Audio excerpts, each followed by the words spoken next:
សួ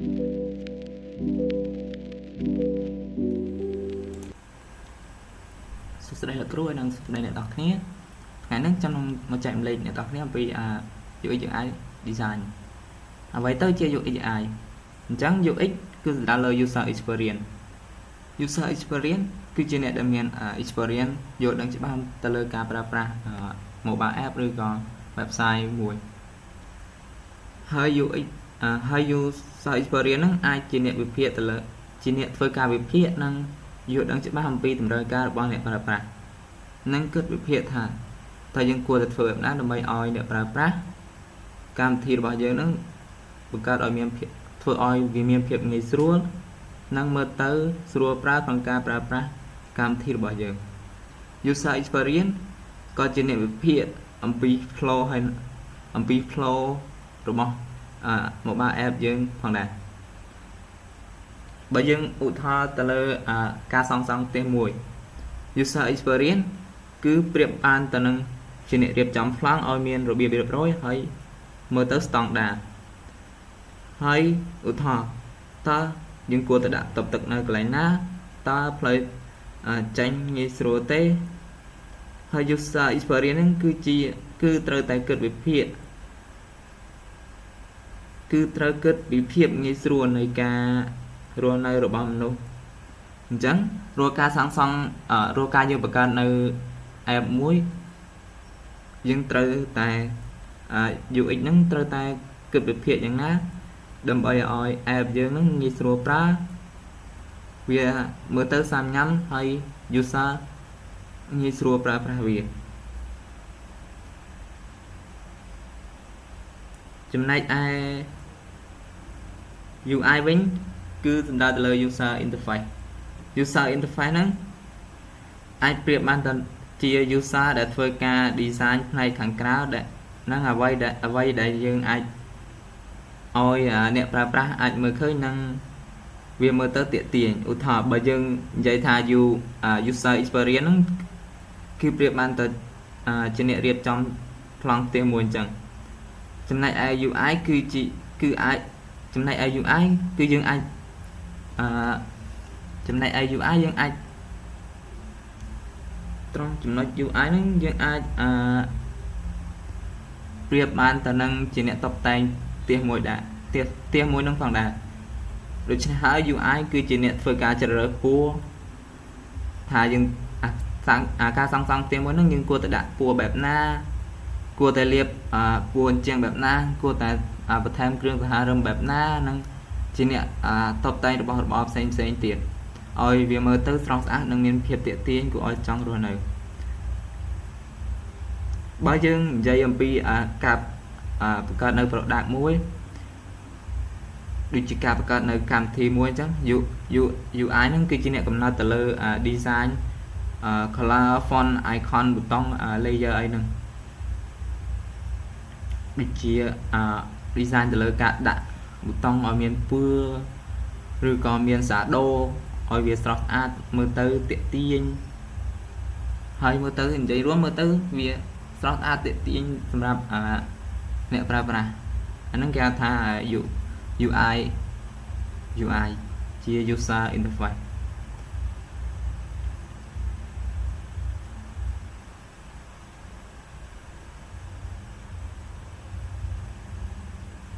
អញ្ចឹងមុននឹងយើងទៅយល់ដឹងអំពីការប្រើប្រាស់ tool នៃការធ្វើការ design UI អញ្ចឹងខ្ញុំនឹងធ្វើការប្រាប់អ្នកនរគ្នាអំពី tool មួយគឺ Figma ហើយអ្វីបានយើងត្រូវប្រើប្រាស់ Figma ក្នុងការdesign អញ្ចឹង Figma គឺវា user friendly មានន័យថាinterface នៅក្នុង Figma វាមើលទៅសាមញ្ញហើយមើលទៅងាយស្រួលយល់និងងាយស្រួលរៀនប្រើប្រាស់វាហើយយើងអាចក្នុងការប្រើប្រាស់ Figma យើងអាចធ្វើការងារជាលក្ខណៈ online ជាលក្ខណៈ teamwork ហើយនឹងយើងអាចធ្វើការរួមគ្នាជា real time បានដូចជា Google Doc យើងអាចធ្វើការ invite ឬក៏ share link កិច្ចការដែលយើងធ្វើនឹងឲ្យតែមិត្តភ័ក្តិរបស់យើងធ្វើការ deblock tag deblock តឬក៏យើងអាច share link នឹង share link ដែលការងារ project យើងនឹងធ្វើនឹងទៅឲ្យលោកគ្រូដែលយើងអាចឲ្យផ្ញើឲ្យលោកគ្រូគាត់ឆែកមើលអីបានហើយងាយស្រួលសម្រាប់ developer ដែល developer អាចធ្វើការ design ដោយមិនចាំបាច់ install file ដោយមិនចាំបាច់ export file អញ្ចឹងFigma ហ្នឹងវា support ទៅលើWindows support ទៅលើ Mac Linux mobile អីហ្នឹងក៏វា support ដែរយើងមិនចាំបាច់ install វាដាក់នៅក្នុង desktop ហើយយើងអាច install មិនចាំបាច់ install វាដាក់នៅក្នុង desktop ក៏បានដែរយើងអាចប្រើប្រាស់វានៅក្នុងលក្ខណៈលើ browser ដូចខ្ញុំហ្នឹងឥឡូវខ្ញុំកំពុងប្រើវានៅលើ browser ខ្ញុំបាន install វាដាក់នៅក្នុង desktop ទេហើយវាជា software free និយាយរួមវា free សម្រាប់ software នេះគេអត់គិតលុយទេអញ្ចឹងយើងនឹងធ្វើការទៅខ្ញុំនឹងប្រាប់អ្នកទាំងអស់គ្នាអំពីការ install នៅinstall ឬក៏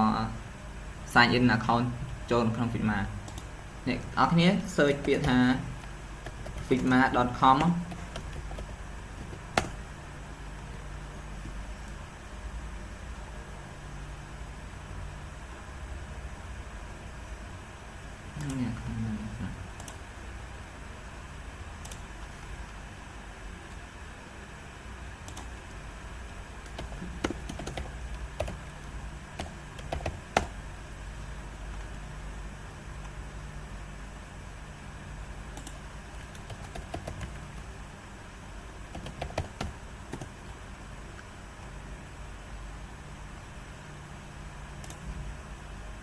អ្នកទាំងអស់គ្នាអាចធ្វើការ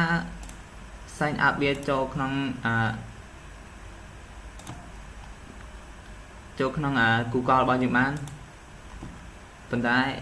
ខ្ញុំបានធ្វើការ set up រួចហើយអញ្ចឹងហើយខ្ញុំអត់បញ្យល់អ្នកទាំងអស់គ្នាទេអ្នកទាំងអស់គ្នាអាចធ្វើការចូល set up ខ្លួនឯងបានអញ្ចឹងចំពោះការ download អ្នកទាំងអស់គ្នាវាពាក្យថា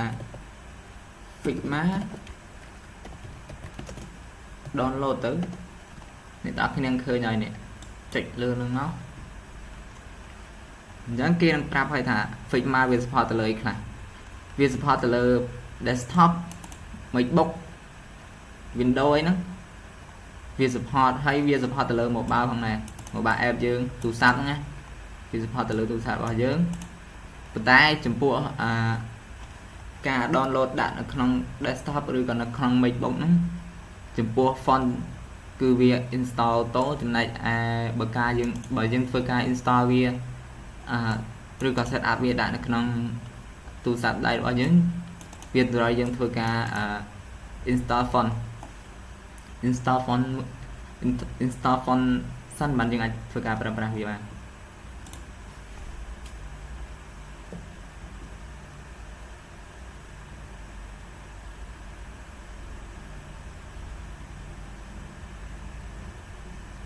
អញ្ចឹងខ្ញុំនឹងបញ្យល់អ្នកទាំងអស់គ្នាអំពី Figma វាបែងចែកជាវាមានផ្នែកសំខាន់ដូចជាផ្នែកខាងនេះគេហៅថាleft slide bar ខាងនេះគេហៅថា right slide bar ចំណែកឯខាងក្រោមនេះខ្ញុំយក shape គួរអ្នកទាំងអស់គ្នាមើល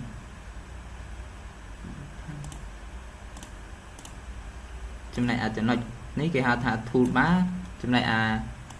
ខាងនេះនៅខាងស្ដាំនេះគេហៅថាright slide bar នៅខាងឆ្វេងនេះគេហៅថាជា left slide bar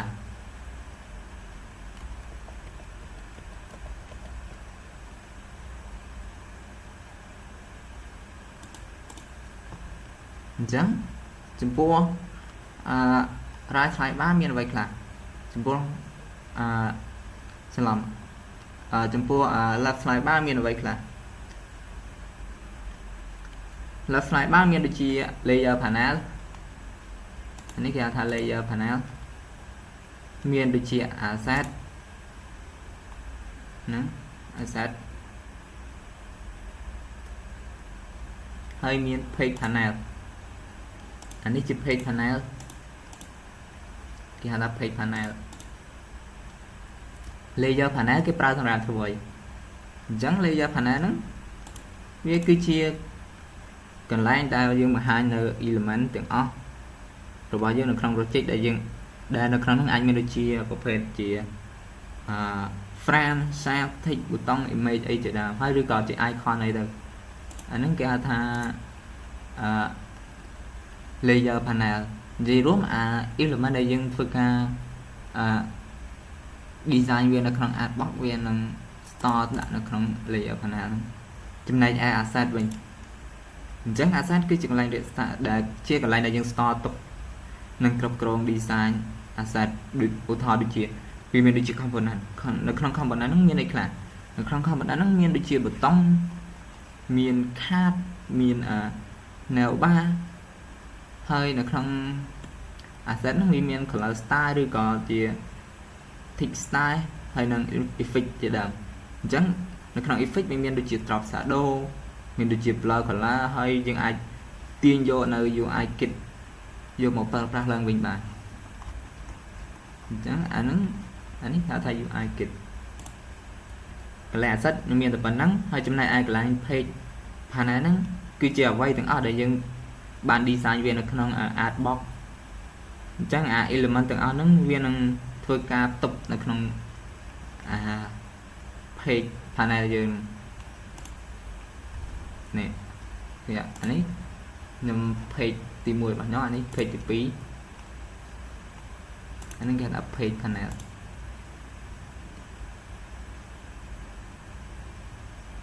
ចំណែកឯ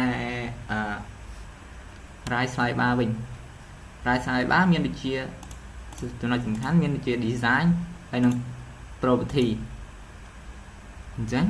design panel នេះគឺជាកន្លែងវាគឺជាកន្លែងដែលយើងអាចកំណត់ឲ្យ property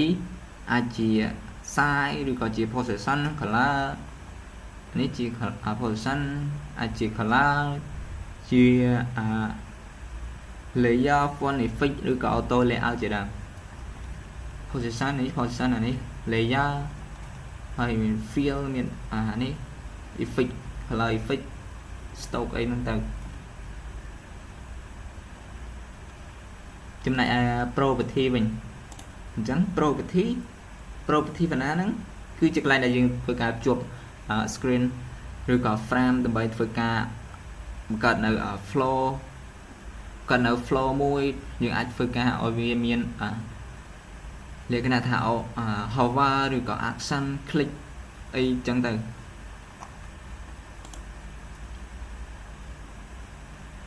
ដូចជាមានយើងអាចធ្វើការហើយចំណែកកន្លែងនេះគឺជាកន្លែងយើង preview វាកន្លែងយើង run វាហើយកន្លែងនេះកន្លែងដែលយើងធ្វើការយើងអាចធ្វើការកិច្ចការងារនេះឲ្យមុខភាពរបស់យើងតឬក៏ឲ្យគ្រូយើងឆែកមើលបានយើងអាចធ្វើ copy link ឲ្យគេចូលឆែកមើលកិច្ចការងារជើងបានតាមលក្ខណៈហ្នឹងឯង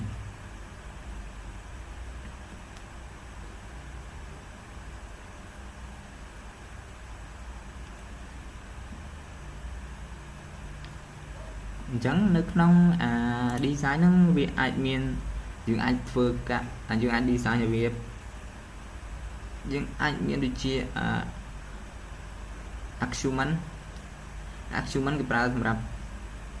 ធ្វើការតម្រង់ element ឲ្យវាមានឲ្យវាស្មើ element គ្នា action វាមានច្រើនប្រភេទវាអាចមានជា action left action right ឬក៏ action center ឬក៏ action top action តង់អីចឹងទៅហើយកន្លែងនេះគេហៅថាយើងអាចនឹងចូលមកនេះកន្លែងហ្នឹងdescriptable ហ្នឹង dương ai phơi ca dương prao việt ra thôi oi việt miền chủng ngày mà cái này giờ rùm oi thiệt từng pi nâng việt mà chủng ngày kia đòi mình cùng oi việt khó tôm hùm chủng ngày kia trắng dương mình dây bị thù mình không fit má miền thù ít là miền chia mù thù scale thù hay năng anh ấy health tool anh ấy scale tool hơi bị miền frame miền chỉ frame miền selection miền cell cho này cái này nó chỉ shape tool giống shape tool miền rectangle miền line miền arrow miền circle tool miền cái này polygon cái năng star hay những import này cho hơi cái này nó chia pen tool hay pen tool nhưng được ra thì tránh nó bây giờ này hiện tại nói tiếp là này chỉ thích thú này chỉ comment tool hơi này chia lại đại dương từ vô pattern dương từ vô lại chia lại đại dương vô pattern một ra